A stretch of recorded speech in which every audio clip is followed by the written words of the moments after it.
So, Minister, I caught a little bit of glimpse of innovation, R&D, and developing technology. So, what do you think technopreneurship has a role in Singapore? Do you think it's going to be something very important and strategic? I mean, we had successful startup that contributed from creative technology to 𝗖𝗄𝗵𝘁 and all this, and we also attracted a couple of nice number of unicorns to Singapore too. So, moving forward, do you think that's one area worthwhile focus? Very much so. Singapore should remain very open to people with the entrepreneurial capacity and drive. I think the conditions, for entrepreneurship has changed a great deal over the years. I remember as a young officer in the EDB, this was really a subject matter that was hotly debated.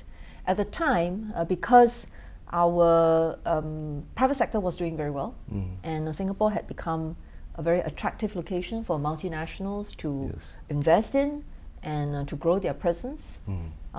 It was very natural for graduates to gravitate towards multinationals.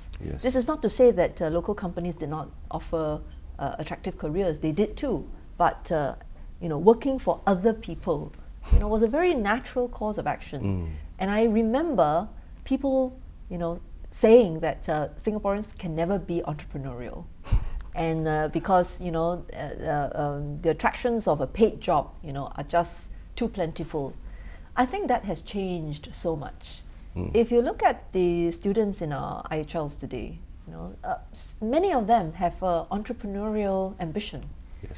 They see the education as being an important part of their learning journey. They are not so 100% wedded to the idea that they must graduate with the degree or the diploma. Some of them are quite willing to say, I'm going to try it out first, because the opportunity has presented itself.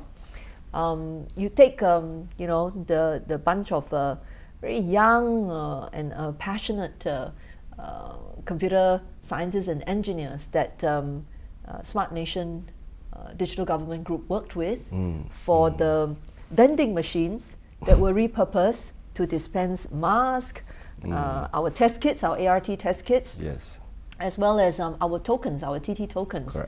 I met them, and I must say I'm mightily impressed. They were doing very well in school. They decided that this is a once-in-a-lifetime opportunity.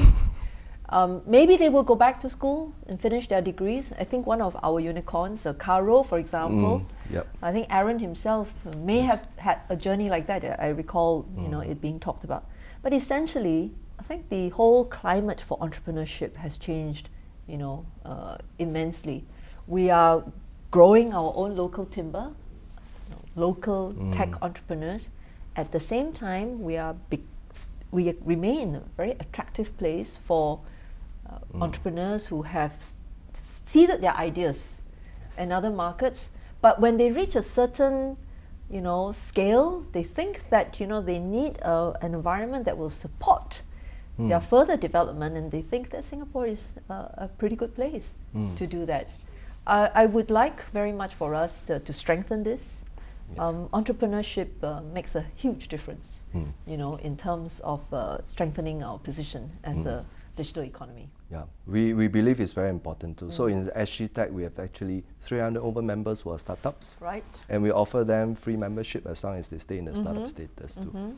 Good for you. We are trying to bring the ecosystem to see how we can support them, and hopefully find a few more unicorns along the years for ourselves. Well, even if they don't immediately become unicorns, I think that experience, and also their ability to help to enrich our ecosystem, that's definitely worth considering as well, worth taking into mind, taking into account.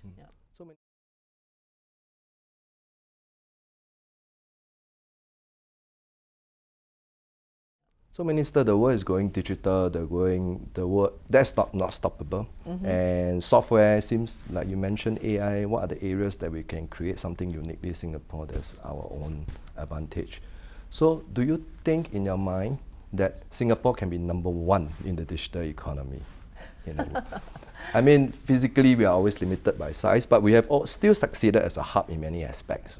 There will be many #1s in many different areas around the world.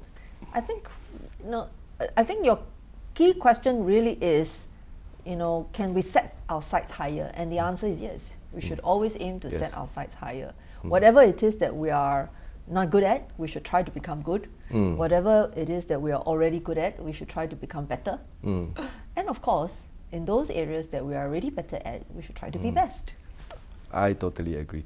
The Minister, I see them rolling forward. I just want to thank you so much for your time, for sharing all your insights with us from the past, present, future. Thank you for your leadership, as well as My pleasure. the members of your team who are really making a difference. I mean, it's 40 good years, and there will be many more. And thanks to your leadership and your partnership too. All right. Thank you.